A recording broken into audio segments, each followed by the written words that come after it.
We welcome author Emma Donoghue as our guest for a four-part conversation on gender identity and family relationships. To lay the groundwork for our conversation, Emma is an Irish-born Canadian author who has written a variety of works that deal with gender, identity, and relationships. Today, for the first part of our conversation, we'll explore the parent-child relationship in a modern context. Hi, Emma Donoghue. It is so wonderful to have you here. Thanks for coming. Thanks for having me.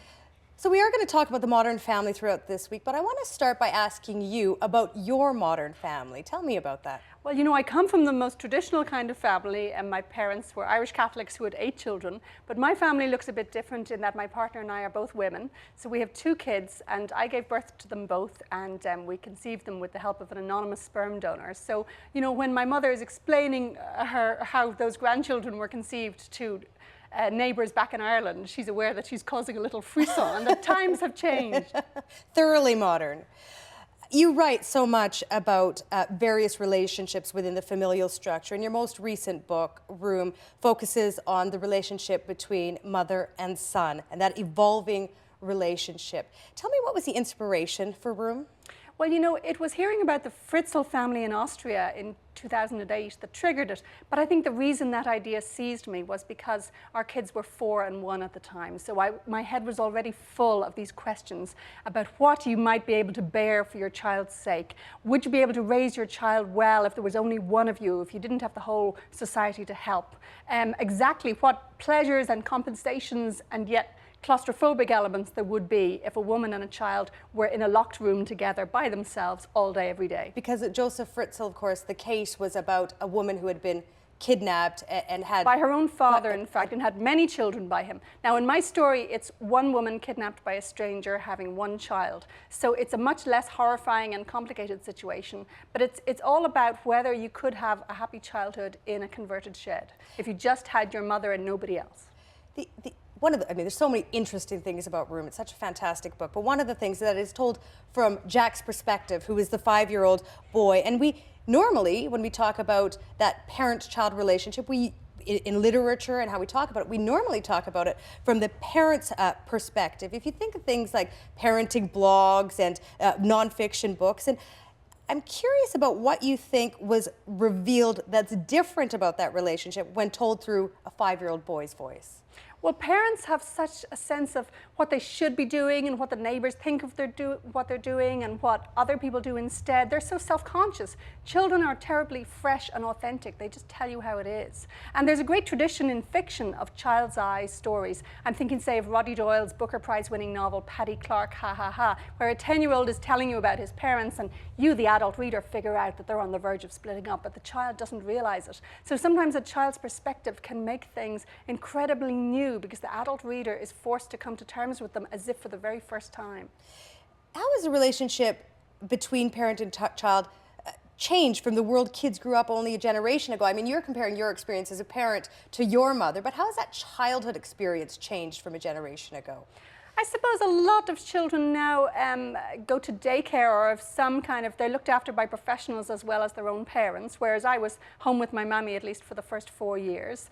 However, I don't think my mother's generation were down on the floor with us having quality time every minute of the day. I mean, I've been told by women who stay at home with their kids, you know, you don't make yourself play with them every minute of the day. There's a certain amount of go play with your plasticine, I'm busy. So I think the difference is that those of us who use daycare, and when we are with our kids, we're really trying to be their best pals. So it can make for these wonderfully intense bursts of time together, but not all day, every day. And then when the summer holidays come, we all panic because we don't really have the skills for I playing panic with on them all weekends when I know I've spent 2 full days with my child. Sunday mornings can be very long. They can be. You know, in a variety of talks about this book, you cite that the mother-child relationship is one of the most passionate and complicated relationship there is.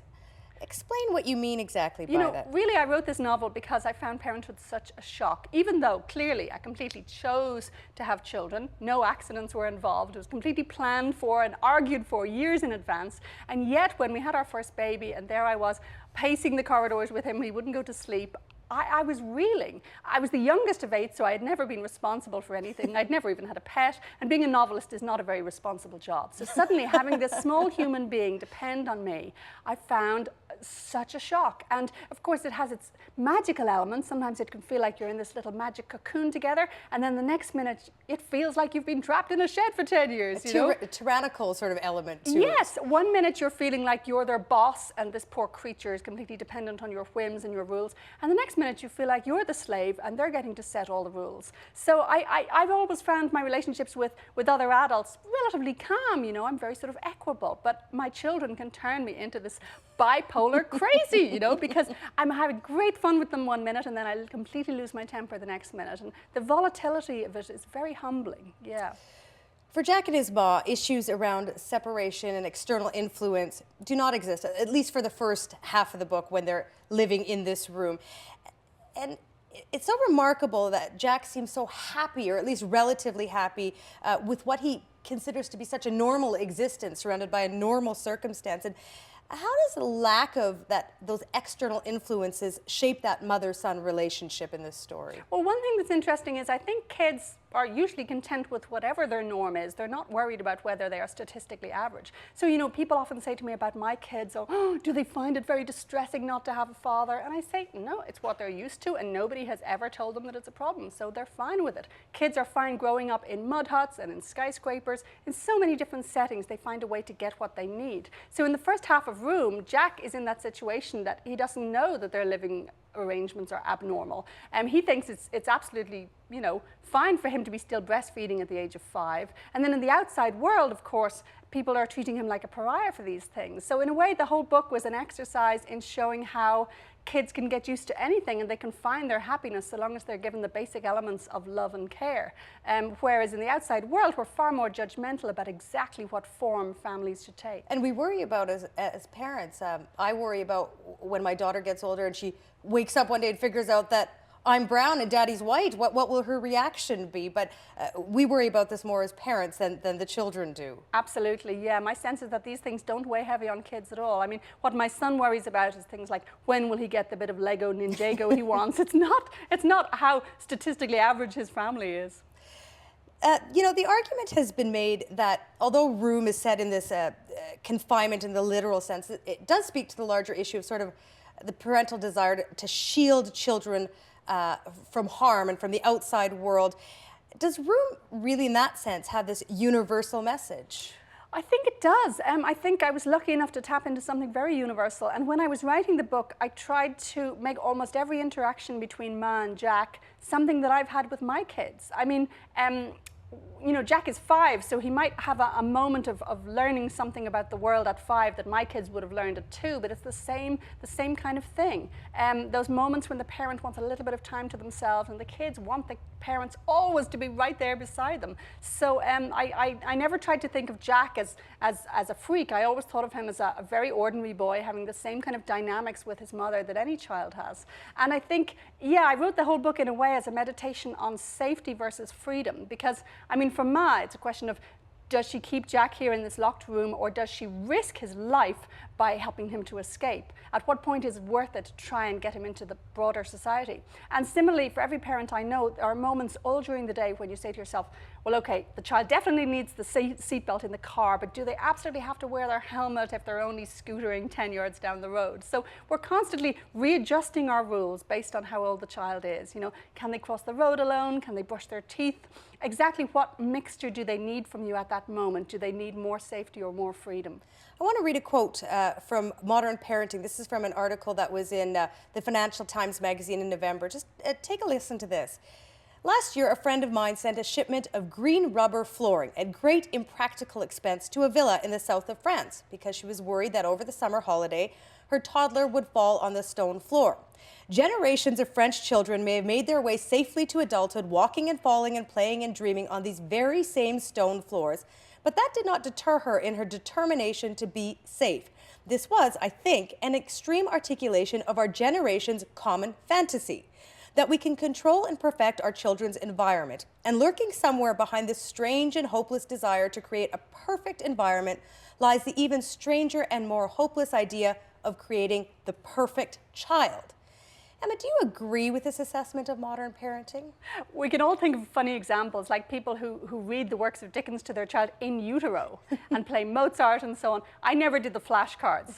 We did read to our child from day one, mostly because we really enjoyed that cozy relationship of the child sitting in your lap hearing books. But you know, I sometimes think people are a bit too quick to say that the modern obsession with safety is unnecessary. I mean, a lot of children died in motor accidents before seat belts became compulsory. So I don't think it's all rubbish, but I agree that there is a modern obsession with making those first 5 years utterly stimulating.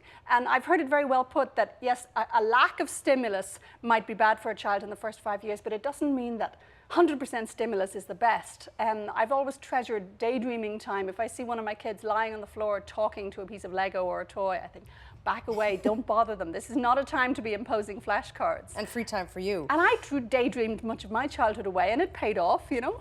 Absolutely. You've mentioned being interested also in the darker side, because Room is pretty dark, of this parent-child relationships. When you think of the darker side and what made you want to write that, what truth did you hope to, evoke about parenting today through the voice of Jack? Well, I suppose one thing I wanted to show is that children have a natural and healthy egotism, right? So there's much Jack doesn't realize about his mother. There are times when he's fairly crass, really. You know, he thinks that instead of asking for painkillers for her tooth, she should have asked for chocolate for him. You know, so he sees things very much in terms of his needs. And there's so many moments when the reader is sort of looking over Jack's shoulder going, oh, his poor mother, what must it be like for her? But of course, you know, Jack's focus is more on his own situation, and that is as it should be. I mean, parenthood, the parent-child relationship is not a sort of equal relationship. I mean, really, the parents are there to serve the kids in a way, and the kids will move on and leave the parents behind. That's a very natural process, but it means that the narrative of motherhood is always going to be a bit sacrificial. You know, you work hard for them and then they go, and that is your success. I want to read one more quote. It's actually from something you said at last year's Edinburgh Book Festival on love and trauma through a child's eyes. Now, this quotation that I'm going to read by you, the thing that you said, follows a question that someone asked you about your motivation for writing Room. Here's what the question was, or your answer, pardon me. I wanted to show the range in how a family might react when their daughter comes back to them after 7 years of being missing, presumed dead. And I thought one of those very valid responses is for a father to be glad to have his daughter back, but to be absolutely appalled that there is this child of rape. This strange little pale, long-haired boy that he's never met before, which to her father would always be a living reminder of, my daughter was raped, over and over again.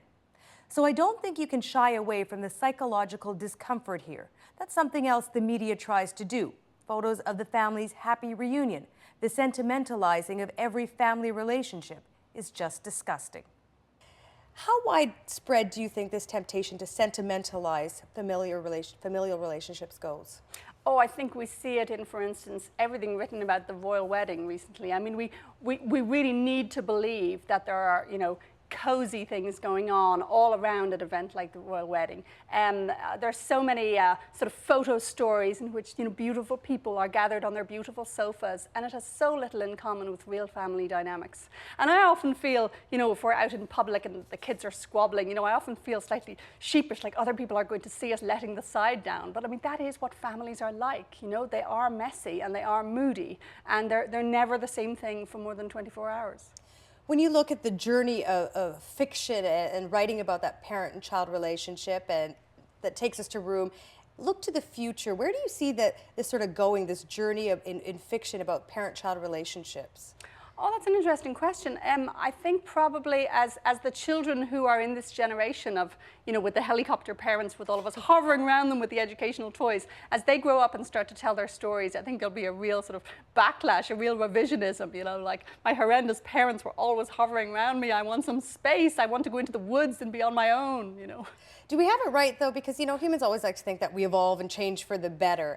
And given the over-parenting or whatever we're accused of doing these days in the modern family, I mean, have we got it right? I think there will probably soon be a bit of a swing back towards letting kids hang out in the woods. You know, I don't mean let them go into the woods for a week, but it'll get to the point where we realize it's absurd that my 7-year-old has never been out of the custody of some adult. I mean, for him to be picked up from the bus stop by a friend, I have to sign a letter and hand it in. I mean, we act as if we're transferring bags of money into security vans. So I think we will probably need to swing back from that a bit, but hopefully without going back to the bad old days of kids having so many terrible accidents or being abused and not knowing who to tell. I mean, I think it's good that we treat them as precious. It's just we have to realize that they're living beings. They're not, you know, bags of money. Emma Donoghue, we have much more to talk about through this week. Thanks for being here tonight. My pleasure.